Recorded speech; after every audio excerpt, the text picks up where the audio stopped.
Chicken chop বানাবো। প্রথমে পুরটা তৈরি করে নেব চিকেনে। কড়াইয়ে তেল দিয়ে দিলাম, পেঁয়াজ কুচি ভেজে নেব। ভাজা হয়ে গেছে। আদা রসুন বাটা, টমেটো কাঁচা লঙ্কা কুচি ভালো করে ভেজে নেব। চিকেন কিমা, হলুদ গুঁড়ো, জিরে গুঁড়ো, লঙ্কার গুঁড়ো, নুন। এখন চিকেনটা খুব ভালো করে কষিয়ে নেব।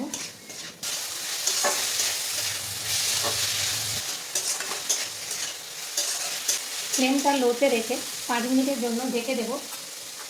এতে চিকেনটা তাড়াতাড়ি সেদ্ধ হয়ে যাবে। 5 মিনিট হয়ে গেছে, নেড়ে দেবো। ফ্লেমটা এখন আমি বাড়িয়ে দিলাম, আর একটু কষাতে থাকবো।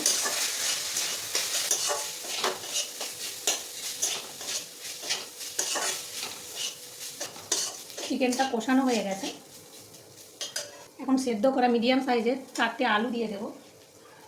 আলুটা এভাবে ভেঙে দেবো।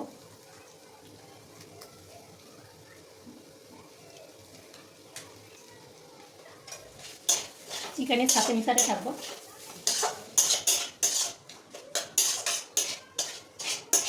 এভাবে কিছুক্ষণ ভাজতে থাকবো। ভাজা হয়ে গেছে। সব শেষে গরম মশলার গুঁড়ো আর ধনে পাতা কুচি দিয়ে দিলাম। ভালো করে মিশিয়ে নেব।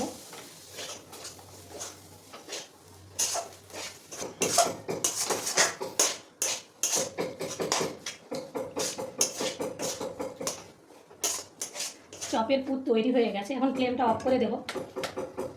চপের ব্যাটার তৈরি করব। বেসন নিয়ে নিলাম, নুন, লঙ্কার গুঁড়ো, হলুদ গুঁড়ো আর বেকিং সোডা ভালো করে মিশিয়ে নেব। অল্প অল্প জল দিয়ে একটা ব্যাটার তৈরি করে নেব।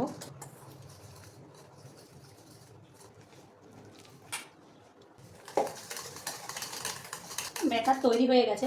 ব্যাটারটা কিন্তু এরকম গাঢ়ই হবে। এখন চপের শেপটা দিয়ে দেবো। অল্প করে একটু চপের পুর নেব, নিয়ে গোল করে একটু হাতে করে চেপটে দেবো। একটু বেসন ব্যবহার করলে হাতে আটকে যাবে না।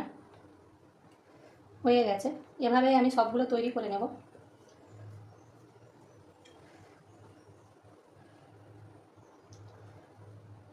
চপগুলো ভাজবো। তেল দিয়ে দিলাম। তেল গরম হয়ে গেছে। এখন চপগুলো ভেজে নেব। আমি এভাবে এক ব্যাটারে ভালো করে ডুবিয়ে তারপরে তুলে দিয়ে দেব।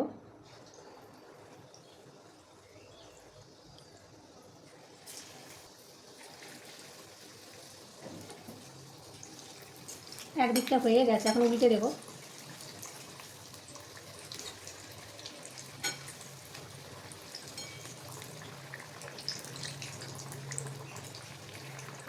এভাবে একটু সময় নিয়ে ভালো করে ভেজে নেব।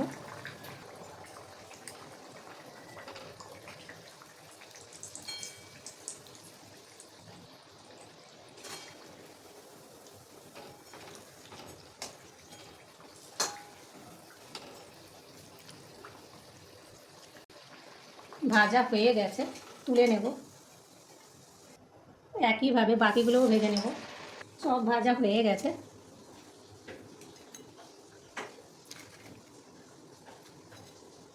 উপরে একটু বিট নুন ছড়িয়ে দেব।